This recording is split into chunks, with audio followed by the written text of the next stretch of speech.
Okay. Before we begin, let's take a few moments to be quiet together.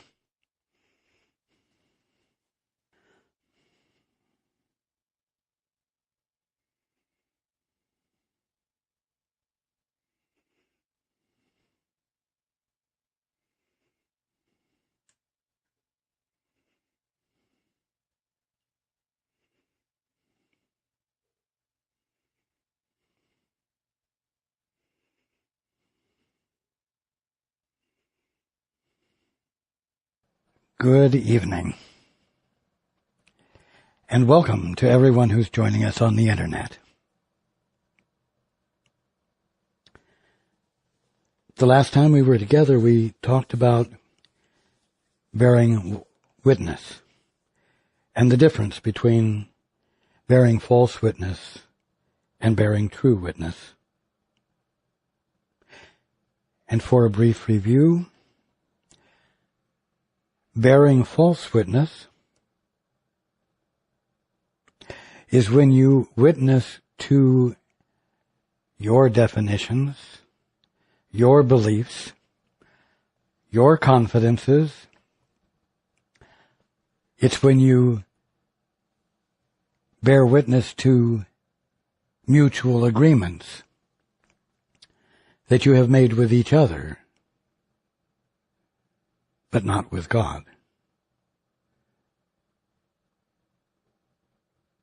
It's that simple.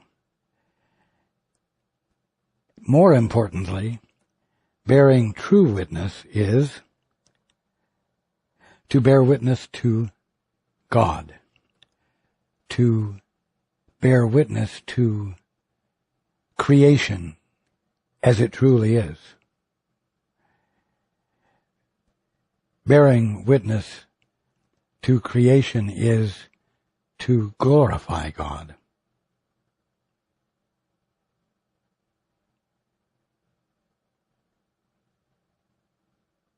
And you know what? That's the definition of prayer. You think of prayer as a request, questions that you ask of God in hopes of getting answers.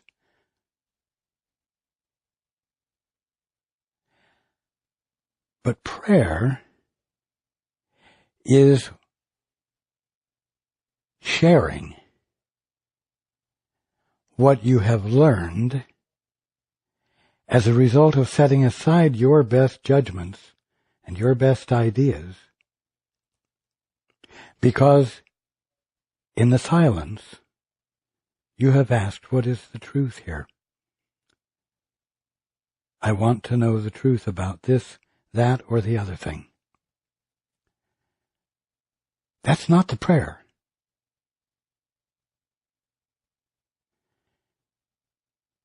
Prayer is the act of giving glory to God. Now, this is not a foreign idea, but it's much more intimate, the way I'm expressing it, than is usual.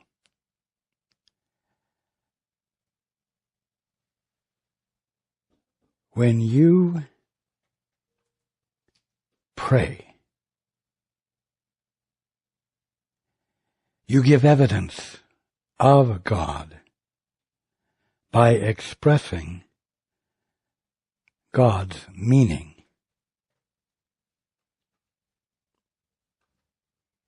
That is prayer.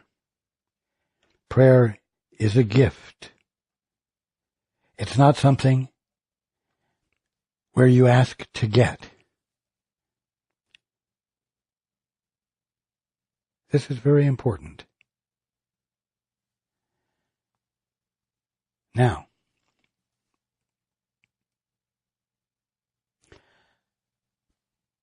it's simple.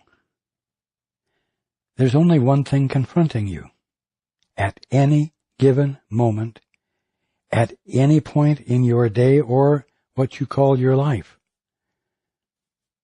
The one thing that is confronting you is what God is being. When I say that, I mean the only thing confronting you is undistorted, perfect reality, which, when you see it through a glass darkly, which means when you put it through the sieve of your personal assessment and interpretations, and your attempt to give definition yourself, you see a distorted perception, a misperception.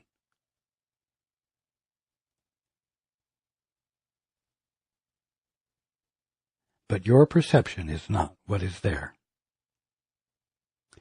This is the fundamental point.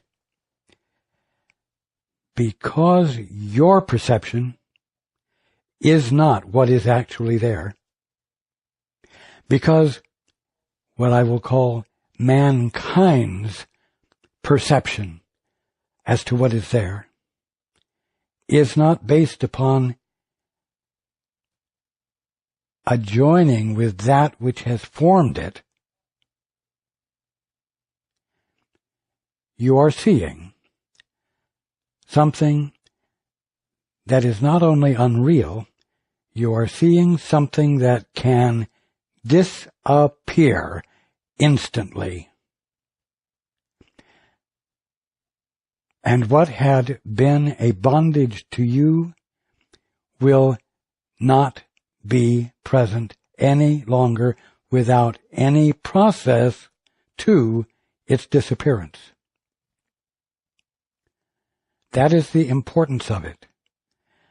The fact that your misperceptions of what is going on are purely illusory is what means that their correction can be instantaneous.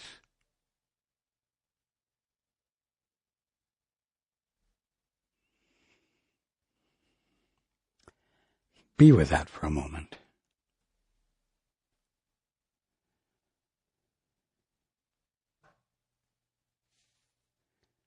Now,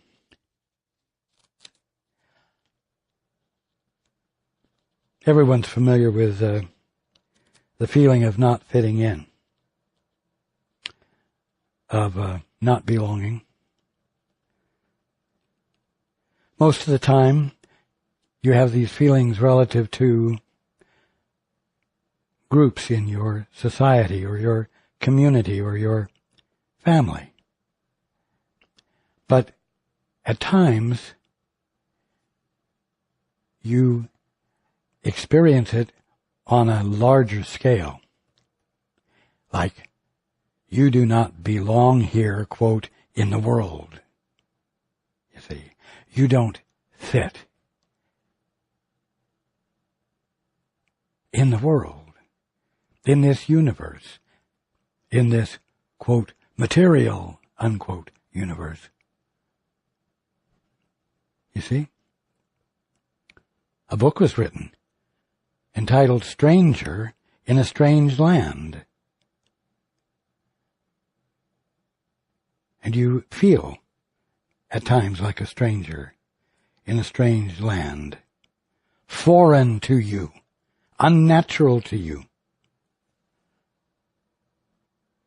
And this idea of a disparity between you and what you're experiencing also finds expression in the world, in the words, being in the world but not of it.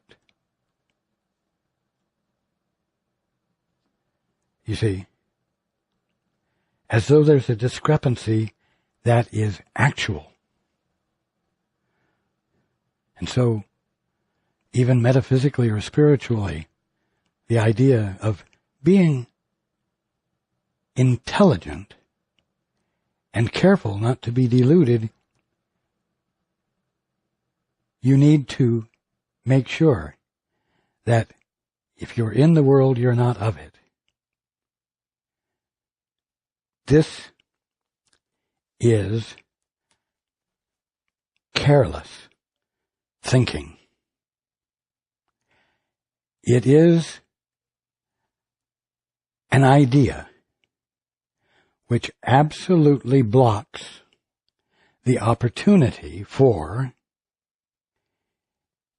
the misperception of reality to instantaneously vanish. Why? Because as long as you feel that there's the possibility of actually not belonging, of actually not fitting in, that you are, in a body temporarily, but it's not your eternal destiny to be in a body. And so you will live through it, and you will make the best of it, and you will hopefully turn it into learning, so that if you have the experience again, you'll be further along the road to your salvation. You see, in the body, but not of it. You see, careless thinking. Why? Because, as I said, if you are only confronted with one thing, and that is reality, if you are only confronted with creation, with a capital C, meaning exactly what God is perfectly being,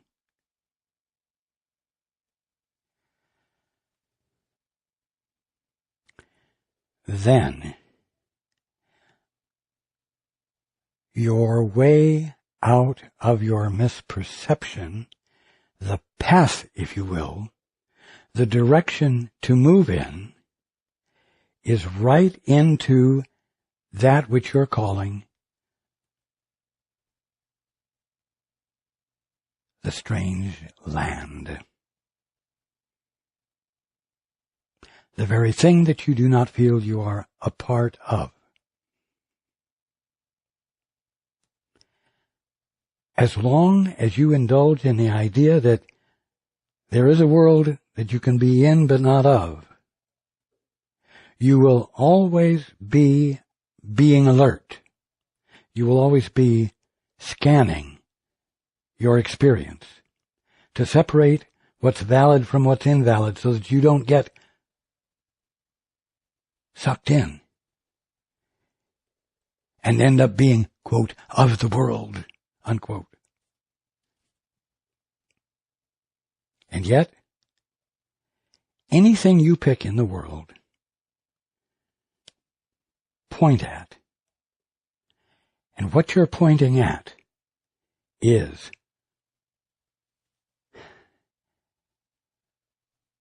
some aspect of reality with a capital R, some aspect of the perfect, flawless, harmonious, invincible,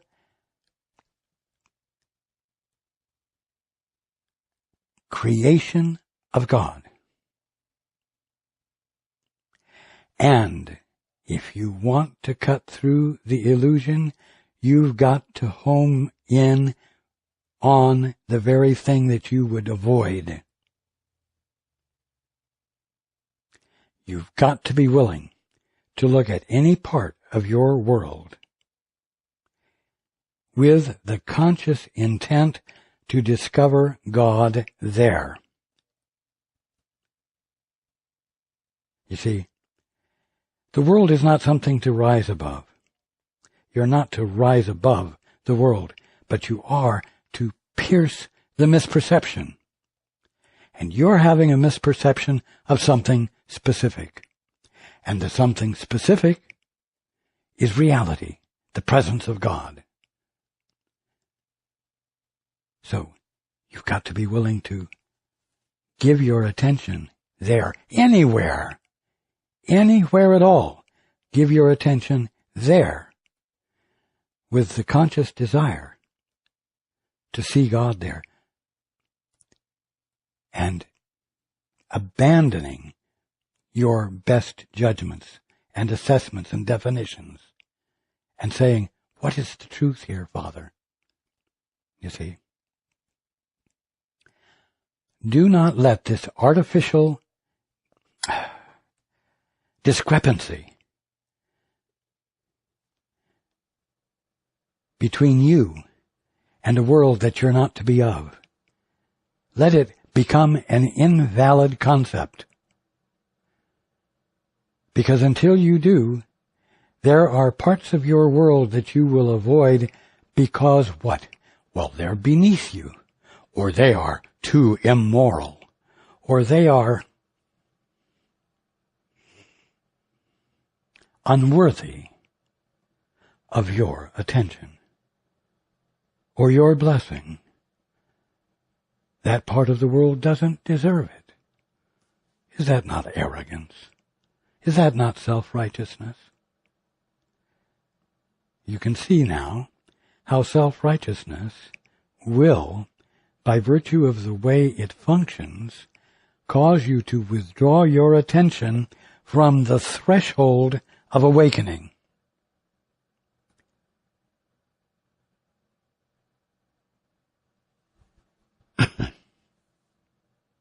You see that?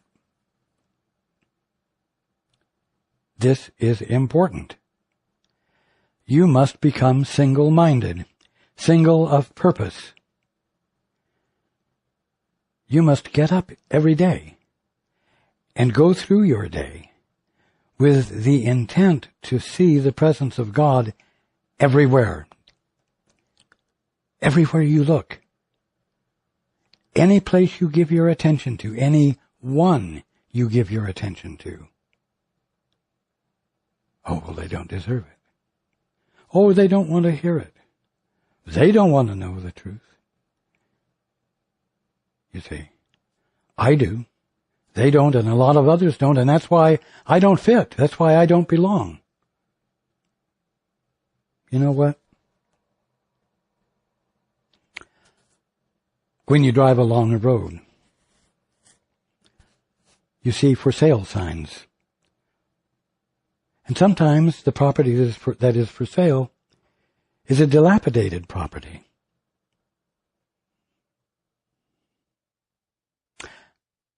And there's not much desire to purchase it.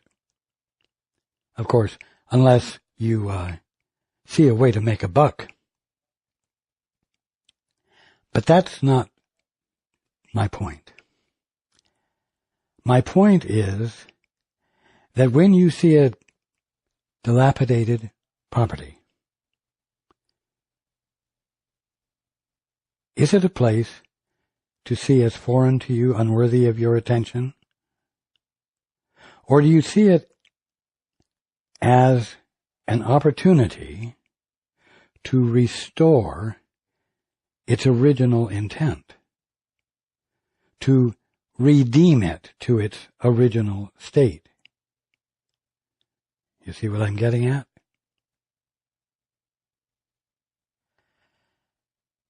When you go through your day, and you see in any form a world that you don't want to be of,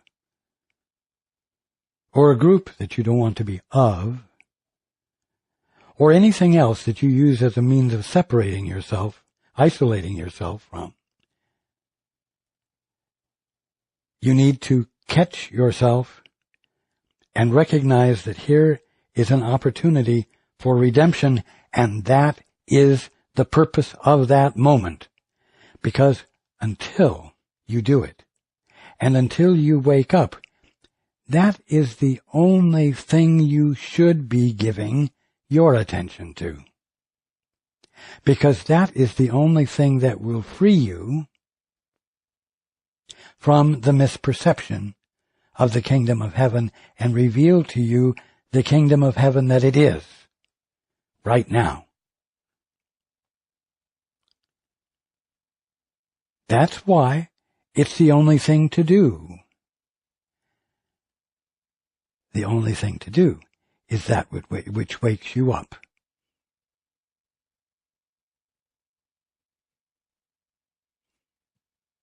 Anything else leaves you a stranger in a strange land. And you know that being a stranger doesn't feel good. It's not your birthright. And it's not even actually possible. It's only imaginatively possible. You see? And then the possibility that you're experiencing isn't real.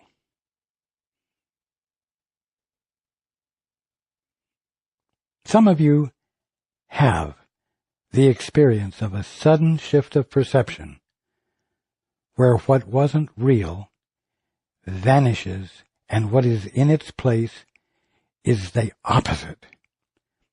And you call it a miracle.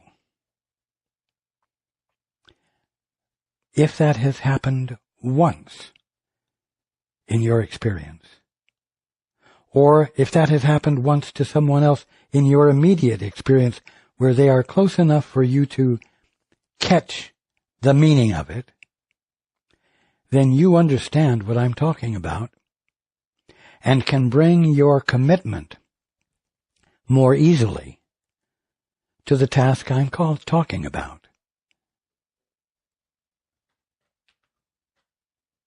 Now are you the sons of God, and now is everything the kingdom of heaven. And as the son or daughter of God, it's your birthright to be experiencing who you are and the kingdom of heaven as it is. And the restoration of your sanity with a capital S is what it's all about, is what everything we're talking about is all about.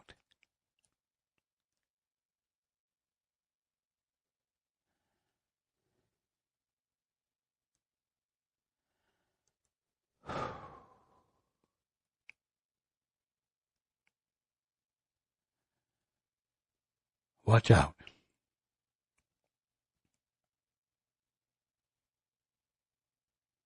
Watch out for any technique that you find being used that distorts your perception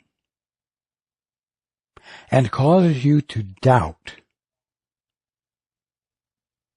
the true meaning, the true value, the actual divinity of absolutely everything.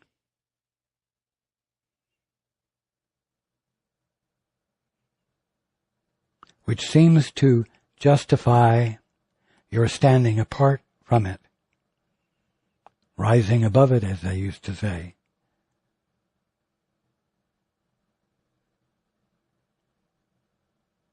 Whatever you feel like rising above,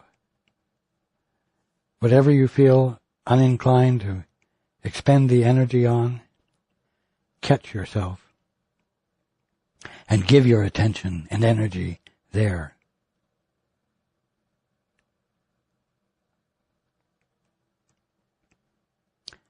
What does that mean? It means to bring your curiosity there. It doesn't mean to bring some capacity you have in your mind to force a new perception into the picture. It doesn't mean to exercise a form of will through creative imagination.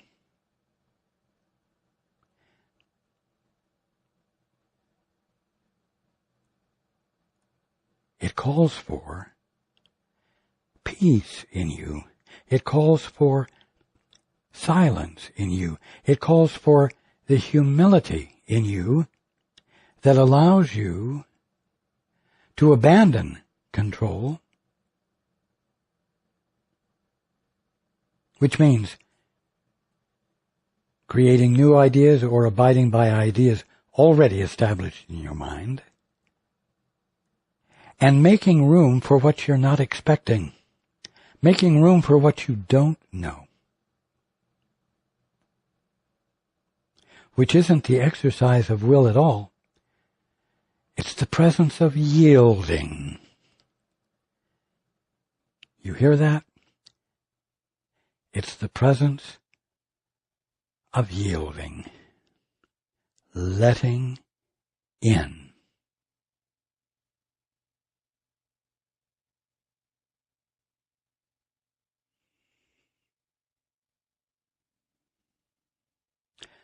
So, the next time you're in a circumstance which seems to be less than the best, to be one that you would rather not be associated with, or some dilapidated property along the road, catch yourself. Don't go down that road of judgment and false superiority in your mind. Humble yourself to bring wonder into play. That's what curiosity is. Wonder.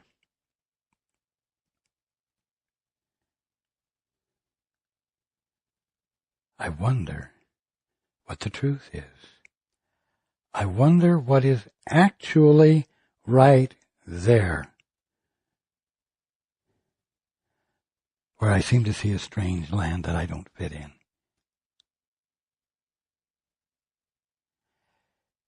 In the simple act of wonder, that which is wonderful comes forth. And that is the only way it does.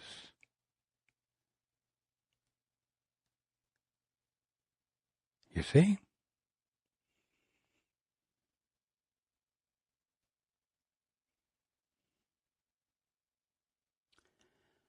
In a way, it's like being a super sleuth. Because you want to get past all the folderol, all of the belief structures, which cause what you're looking at to seem to you to be a strange land, and makes you seem to be a stranger in it.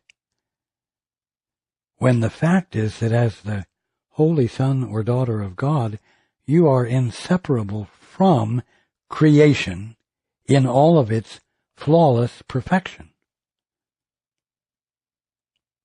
And so, you're not a stranger in it, and you're not of it.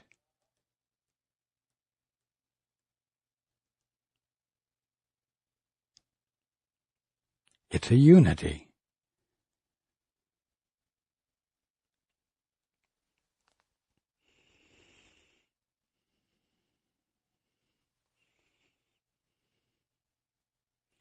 Now, when I said that you're not to rise above the world, but pierce the misperception, that could have sounded aggressive to you. But the only way to pierce the misperception is by yielding to what is behind it. It's like yielding through the misperception, sinking through it by not validating the misperception, sinking through it by means of the humble desire to see the presence of God that has to be there, because there literally is nothing else present. And now that is clearer to you, giving you a means to practice this with more trust. And I will even say with more anticipation.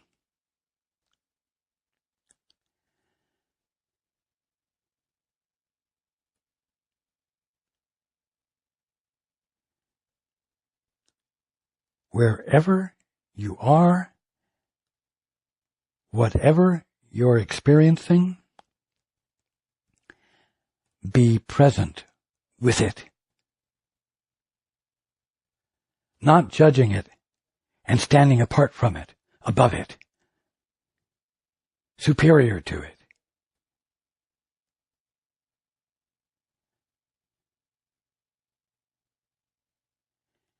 Be present with it.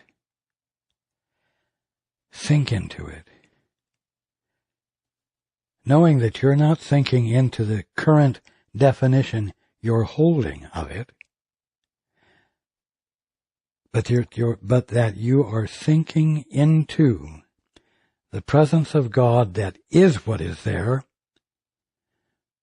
which you have been blinded to,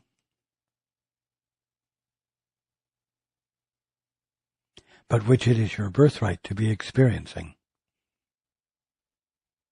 and therefore awaits your simple acceptance of the fact that the illusion is an illusion, that your current beliefs are not true, and have no substance or structural integrity to hold themselves together and successfully blind you.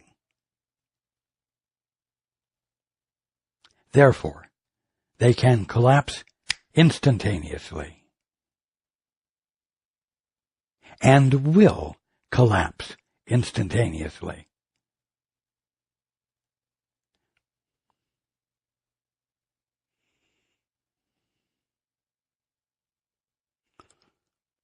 A Course in Miracles defines a miracle as a sudden shift of perception. We're talking tonight about what that sudden shift of perception is.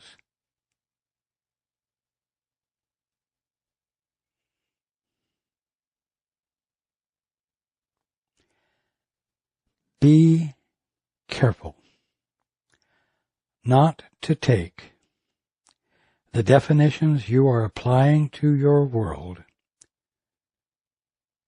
as you go through your day, and the media attempts to bias you and train you into how to see things.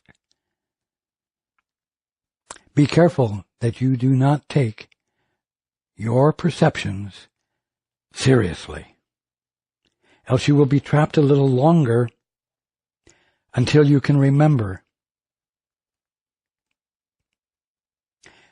that if you're seeing anything less than the kingdom of heaven, if you're seeing anything less than infinite, harmonious, invincible reality, then you are seeing nothing with substance, and you need to not validate what you're seeing, and you need to bring wonder into your mind with a sense of expectancy. And you must continue to do this until, we'll say, the misperception is pierced, or until, in your humble lack of assertion of private perceptions, you find yourself infilled with a sudden shift of perception, in which redemption occurs, healing occurs.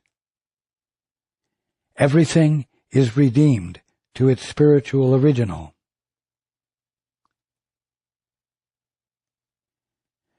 And that which appeared to be dilapidated or unworthy of interest or attention is gone, because it has been redeemed. It's not gone because it wasn't real. It's not gone because it was an illusion.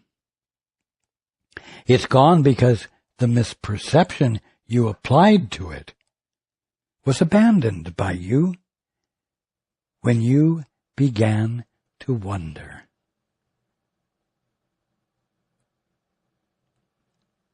I'm using the word wonder here in its wonderful connotations so that you understand that what I'm talking about tonight is not to be seen as work.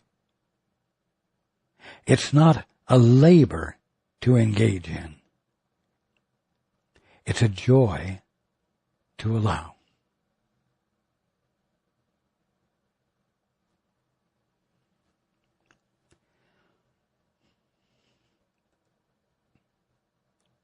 Joy to the world.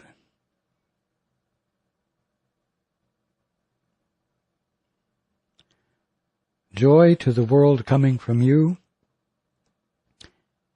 is prayer. The evidence of your having said yes to God. Not the evidence of your having asked for a favor.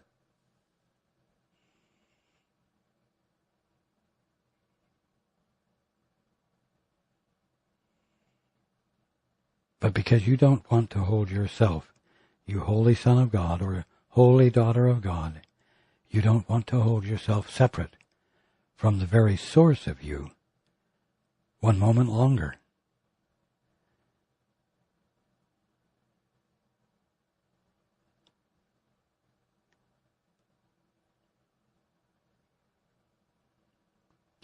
I have been making a joyful noise unto the Lord tonight.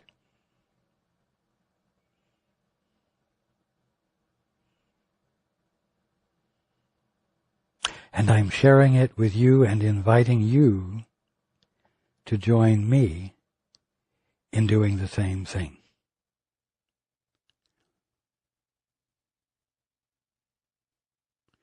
I love you all, and I look forward to being with you next time.